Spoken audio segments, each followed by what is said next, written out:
and risk their lives to demand economic opportunity, human rights, dignity, freedom, and an end to the Islamic Republic.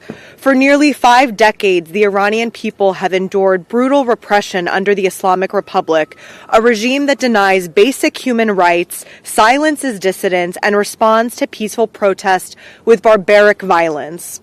In the wake of the recent demonstrations, at least 12,000 people have been killed, including children, and thousands of protesters have been arrested by the regime. The few stories, photos, and videos coming out of Iran against the backdrop of an internet shutdown by the regime are heart-wrenching. The right of the Iranian people to choose their government and peacefully protest the regime must be protected. We must unequivocally condemn the regime's use of force against civilians whose only fault is wanting a better life for themselves and their children. Standing with the Iranian people means supporting human rights organizations that are doing critical work to document abuses and protect lives. I call on the Trump administration to immediately restart millions of dollars in funding for organizations that do just that. It also means supporting internet freedom measures so that ordinary Iranians can circumvent their regime's censorship efforts. The average American may not know this, but the regime has disabled internet access for its own citizens. That means people cannot reach loved ones, plan and organize, or reach unbiased information. They are literally being kept in the dark by their own government, and it could very well be permanent. It's why long-standing bipartisan efforts to ensure internet access in Iran cannot be left on the back burner. This access could save lives. And this is all very personal to me. I am the proud daughter of immigrants from Iran. I now have the privilege to serve as the first Iranian-American Democrat elected to Congress representing Phoenix, Glendale, and Guadalupe. And this month, I led a bipartisan group of members in introducing a resolution condemning the regime and standing firmly in support of the Iranian people. I was humbled to see so many of my colleagues from different backgrounds, geographical regions, and beliefs come together to uplift the voices of those living in oppression halfway around the world. I want to thank my co-leads, Representatives Bice, Swazi, Schneider, Fox, Fitzpatrick, and Kerry. To the people of Iran, know that you are not alone. Members of Congress in the United States see your incredible courage and your resolve. Your fight for freedom, democracy, and self-determination has inspired millions around the world. The future of Iran belongs to you and to no one else. The United States and the international community must continue to stand with the people of Iran and support a democratic Iran, free from the tyrannical Islamic Republic. Now I invite everyone gathered with me here to join us for a moment of silence, honoring the Iranian civilians who have been killed fighting for their freedom by the illegitimate, barbaric Islamic regime. My hand is frozen.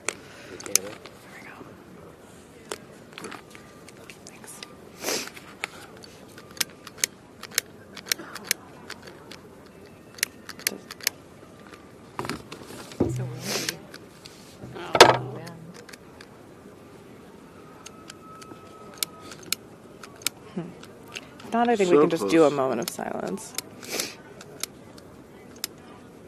Anyone smoke here? There we go. I was going to light it for you and then bring it back.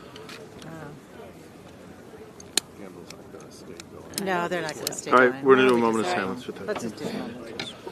Oh, thank you. We'll just do a moment of... Oh, thank you, sir. Yeah, I don't know if they'll stay lit. And then once one gets lit, we can share.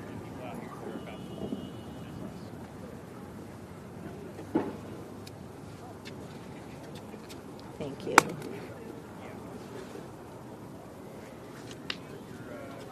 Thank you.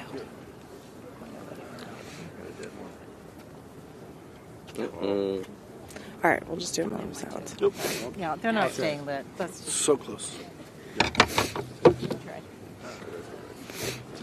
Thank you. The flame of democracy is hard to keep ignited.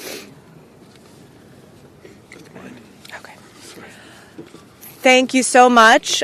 With that, I'm going to hand it over to my colleague, one of the co-leads of this resolution, Congressman Tom Suozzi.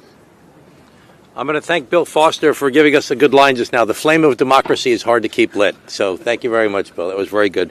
Yasmin, thank you so much for setting this up. We're so grateful to you. The people live like paupers while the mullahs live like gods. That was the protest chant in 2018 in Iran. In 2020, it was women, life, freedom. Today, there's no single chant. As millions of Iranians across the country have taken to the streets to protest in the largest mass demonstration in over a decade. They're marching in the face of violent oppression. They're marching in the face of weapons being used against them by their own government. They're marching in the face of a complete internet blackout. Why? Because they're fed up. They're fed up with the poverty. They're fed up with the inflation. They're fed up with the corruption.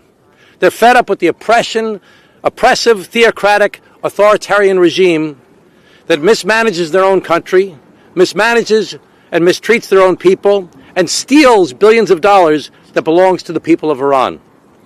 The Ayatollah uses the people's money to serve as the terrorist banker. He uses the money that belongs to his people to destabilize the Middle East and terrorize the world while his people suffer. He helped fund the barbaric attacks of October 7th. He funds violent proxy groups all over the region, from Hamas to Hezbollah to the Houthis. He spent billions of dollars building a nuclear program while his people go hungry. He has unlawfully imprisoned 6 American citizens. They're thugs. The Iranian regime has become the biggest purveyor of mayhem in the Middle East and remains the biggest threat to the United States, to the West, and to his own people.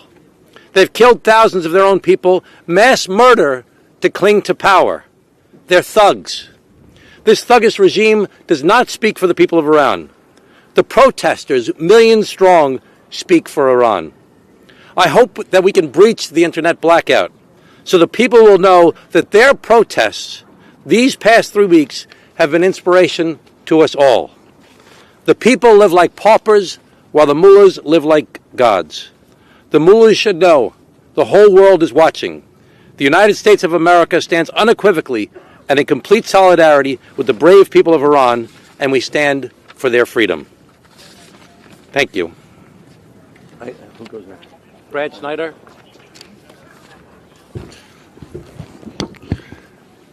Thank you, Tom. Thank you, Yasmin. I want to thank all my colleagues who are here. We stand here in unity, supporting a bipartisan resolution at a time when it's hard to bring Republicans and Democrats together.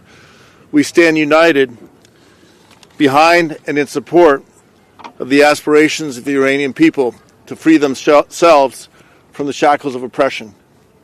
We stand here, and I'll be brief because I know it's cold, but while we endure the cold, what the brave souls in the streets of Tehran and 180 other communities across the entire country are standing up, standing against fear, standing against the bullets, saying enough. As Tom said so well, the people live like paupers. The mullahs live like gods. The people want to live like humans. The people want to control their destiny. The people want to return Iran to the family of nations. And the United States and the people of the United States stand with the people of Iran. As Yasmin noted, it's been more than a week, I think it's more than 10 days, since all communications were shut down. We don't know exactly what is happening on a day-to-day basis. What I hope is that the people in Iran know that we stand with them and we support them. And I hope that the President of the United States will rise up to not just show support, but to take concrete action to break through the communications blackout, to allow the people to succeed, and to allow Iran to control its destiny, the people of Iran to control its destiny once again. I'm grateful for my colleagues on both sides of the aisle joining here, standing together. I look forward to this resolution coming to the floor to show an overwhelming vote of support. It's now my privilege to turn it over to my friend and colleague, Greg Stanton. Thank you, Chairman Schneider. Thank you, Yasmin from the great state of Arizona, for your leadership at this critical moment. I know her family that fled Iran, as she talked about. Their courage is appreciated. I'm thinking of all Iranian Americans at this moment. A bipartisan majority in Congress. We stand with the brave women and men of Iran who are courageously demanding fundamental rights and freedoms. And we mourn the thousands murdered on Iran's streets. 47 years. The Iranian people have lived under a repressive regime, denied basic liberties and the right to choose their own future. The people filling Iran's streets are not asking for anything radical. What they want, what they deserve is a government they choose, an economy that works for them. They face enormous risks. Raising their voices could mean imprisonment, torture, and death. Yet they persist.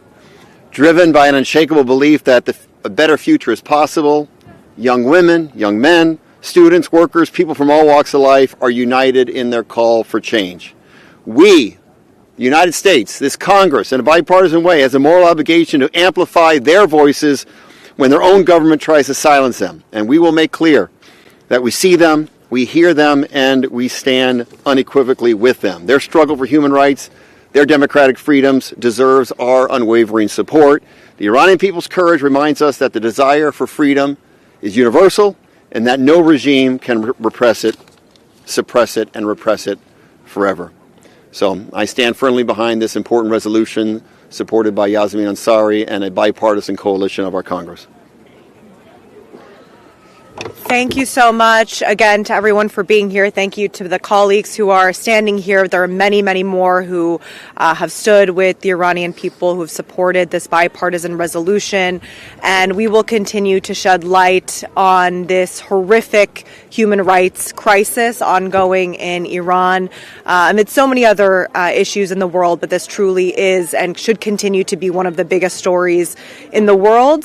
Since it's so cold, I will not be offended if any colleagues need to get going and votes are starting, but happy to take a couple of questions if folks have them. Thank you.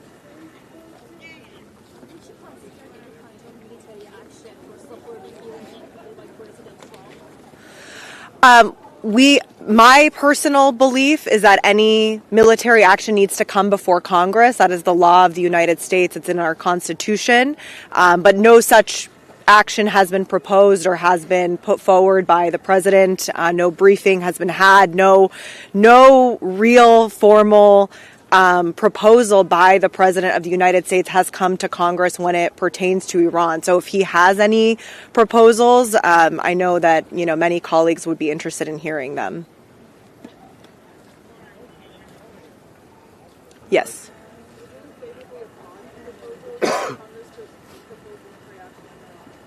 Right now, my focus is the fact that there's no internet in Iran, and Donald Trump has done absolutely nothing to support internet freedom in the country. Last year, the president actually canceled funding illegally towards a number of human rights organizations that track the issues ongoing on the ground in Iran. I think that funding needs to be resumed immediately. There's legislation on a bipartisan basis on the table. The Freedom Act is one of them that would help with direct-to-cell service and connectivity for the Iranian people. That's something that should come to the floor immediately and that could be funded. So there's actions that could be taken right now, quite frankly, that the administration is not taking, that are detrimental to the Iranian people getting their stories out. So one other example is this resolution, in and of itself showing bipartisan consensus among the American Congress towards the Iranian people. So we would love to see Mike Johnson bring that to a vote this week as well. So right now we're holding together a bipartisan coalition, so we can't go off in all different directions. Right now we have very strong support for the United States Congress standing by the people of Iran in their protest, and we have strong bipartisan support for providing internet access to the people of Iran. We need to hold that coalition together and get those steps done, and then we can move on to the next questions. And I'll just add the importance of that communications access is empowering the people of Iran. As I said, 180 communities, 600 different locations to communicate and coordinate with each other, but also for them to share with the rest of the world what is actually happening inside Iran. Right now, that blackout has made it hard for the rest of the world to see what is happening. And on the flip side, it's just as important for the people of Iran to see that the rest of the world is watching and is supporting what they're doing. Any media? Yes.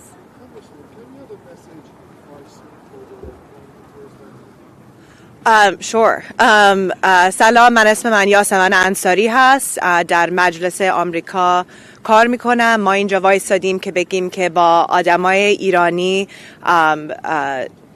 هستیم و میدونیم که چقدر دارین زجر میکشین. میلیون ها ایرانی رفتن در خیابون و گفتین که دیگه ما جمهوری اسلامی رو نمیخوایم و ما اینجا وایسادیم که بگیم ما هم با شما هستیم و سپورتتون میکنیم و دلمون میخواد شما هم آزاد باشین و هر کاری میتونیم میکنیم که این اتفاق بیفته.